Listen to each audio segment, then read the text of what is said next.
Chapter 5, Willie Ropes Doggies. It was spring again on the Rogers Ranch several years later.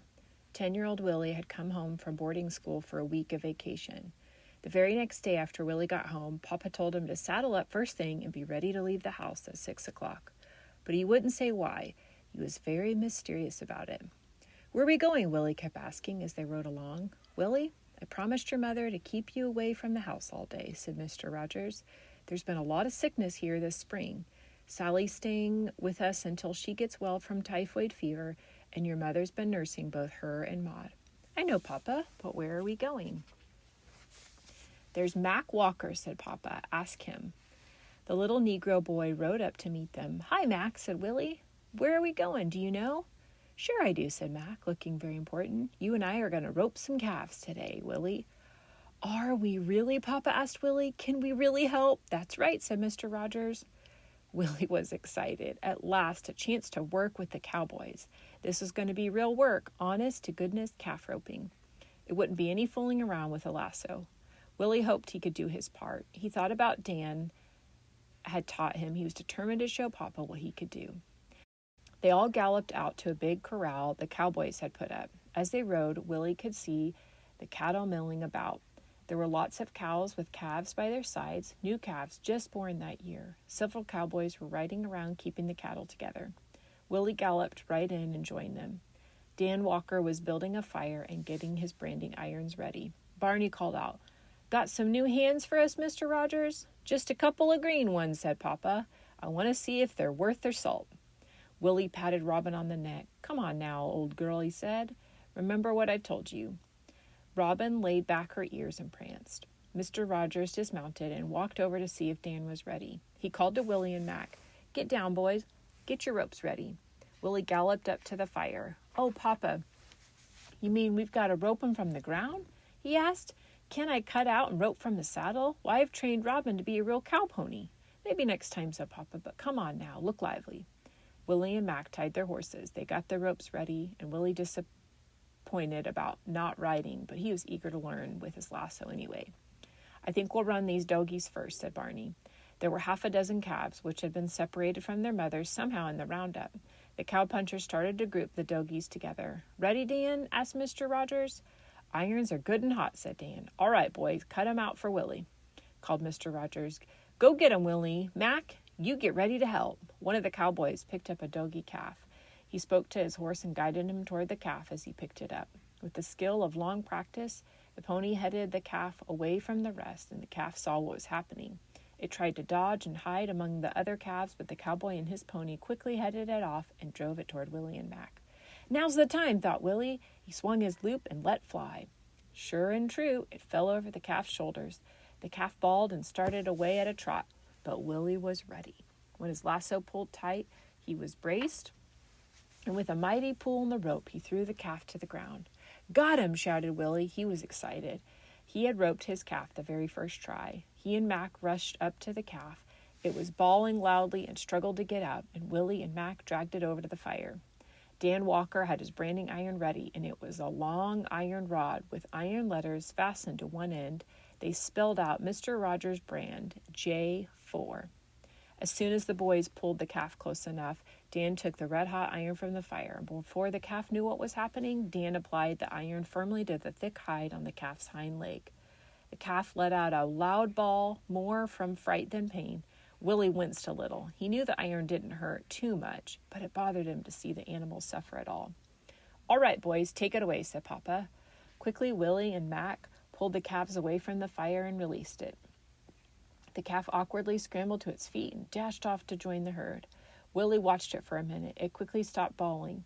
By the time it got to the herd, it acted as though nothing has happened. "Here's another," Willie called Mac. "He's mine." Mac threw his loop at the bulky calf the men had cut out for him, and in a twinkling he and Willie were dragging it toward the fire. All through the long, hot day, Willie and Mac roped and hauled the awkward, unwilling calves. The sun beat down, and the horses and cattle kicked up the dust until men and animals nearly choked. But Willie loved every minute of it, and the dust and the heat and the smells and the hard work, for he was at last getting a chance to do all the roping he wanted. When it came time to quit, Willie and Mac had roped 46 calves. "You boys Did a pretty good day's work, said Papa as they mounted to go home. Barney, what do you think of this old boy of mine? I'm ready to hire him, said Barney, and Mac too. I expect you boys are right tired, said Dan. Now that he had stopped to rest, Willie began to notice how his muscles ached. His throat was dry and his eyes burned, but he had been doing real cowboy's work. Shucks, old Uncle Dan, he said. I'm sort of tired, but I wish we had 46 more to rope right now. A few days later, Dr. Lane stopped at the Rogers house, and Sally was still there. She and Maud had not quite recovered from the attack of typhoid fever. Dr. Lane examined Sally carefully. You're coming along just fine, he said, but I still want you to take it easy and lots of rest. Oh, my goodness, doctor, said Sally. I wish I could help Mama more. She's been working so hard.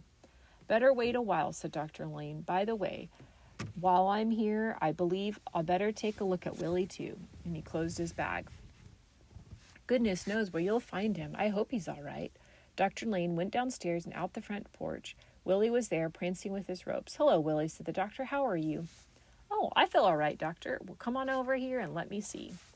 Willie sat down while Dr. Lane examined him. Open wide, say ah. Well, isn't that throat a little sore? Well, just a little.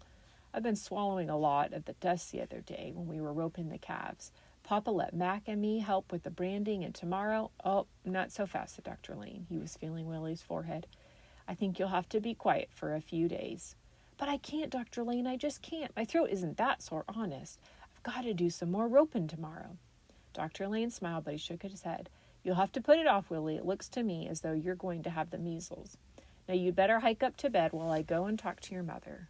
Well, doggone, said Willie to himself as he walked slowly up the stairs. I don't feel very well, but I'll bet I could go out tomorrow anyway. I don't see why Dr. Lane had to come today. By the next morning, however, Willie wouldn't have even tried to go out roping. His fever was high and felt very drowsy and tired. He didn't want to do anything but lie in bed and sleep most of the time. Dr. Lane and Mrs. Rogers came in during the afternoon, and after Dr. Lane examined him, Mrs. Rogers bathed his forehead. Better go back to sleep, Willie. You'll soon be well enough. I guess it wouldn't be much of a cowboy today if I even tried, said Willie. Outside the room, Dr. Lane said to Willie's mother, He's pretty sick today, Mrs. Rogers, but I think it's only measles. We'll have to watch that fever, though, and I want you to take good care of yourself, too. You aren't looking well. You ought to get someone in to help you until Sally and Maud feel better. Now, doctor, you know I don't want anybody to help. If there's anybody sick in my house, I'll just have to look after him as long as I'm able. Dr. Lane shook his head. Well, anyways, okay, let me examine you. I don't want anything to happen to you. 2 days later, Willie woke up still feeling very feverish. He thought, I didn't know measles would be this bad. I wonder if the cattle branding's finished. Gee, I hate to miss it. The door opened, but instead of Mama, Aunt Gracie Greenleaf walked in. Aunt Gracie was the Negro woman who sometimes helped Mrs. Rogers with the cooking when there was lots of company. You awake already, Willie? She asked. Why, hello, Aunt Gracie. Where's Mama? Sick as he was, Willie knew something must be wrong if Aunt Gracie had been sent for. Surely they wouldn't be having company now. Willie, child, your Mama's right sick, said Aunt Gracie. She just wore herself out looking after all the young'uns. Now she's got the typhoid fever herself, but don't you worry. Your papa's gone for Dr. Lane. Willie asked for a drink of water. Let me look at you, child, said Aunt Gracie. Yes, you sure have got the measles. They're coming right out. Maybe that old fever will break and you'll feel better. But Willie's fever didn't break. He continued to feel hot and sleepy. Aunt Gracie spent as much time as she could sitting by his bedside, bathing his forehead. How's Mama? Willie asked often. He was too sick to notice the worried frown on Aunt Gracie's face, and he only partly understood her as she mumbled half aloud, rocking in her chair by his bed. I sure wish your Mama had listened to Dr. Lane a long time ago, she was saying. Now Doc is clear across the territory looking after other sick folks, and your Mama needs him real bad. Hoofbeats sounded in the distance, and Aunt Gracie looked out the window to see Clem Rogers gallop furiously up to the house. He leaped from the saddle, and he hurried inside. That was your papa coming in, Aunt Gracie went on. Guess he's been down to the telegraph office to see over at Veneta for the doctor. I sure hope Doc can ride fast enough. The doctor did ride fast. He made the 36 miles in 4 hours, and he stopped all night at the Rogers. The next morning he came in to see Willie, who still wasn't feeling any better, and Dr. Lane spoke quietly to Aunt Gracie and told her what to do for the boy. Aunt Gracie's eyes were full of tears. Willie was alarmed. He'd never seen Aunt Gracie cry before. "Is Mama worse?" he managed to ask, and Aunt Gracie sobbed. "Now, don't you worry, son," said the doctor. "We just want you to get well," and he went out of the room. Willie looked at Aunt Gracie again. She couldn't hide her grief, and Willie's eyes filled with tears. He couldn't keep them open any longer, and he drifted off to sleep again. In his dreams, he wondered how he would ever get along without Mama. Aunt Gracie sat down and bathed his forehead. "Doc rode fast," she said, "but he didn't get here soon enough. He says you're going to be all right, though, Willie."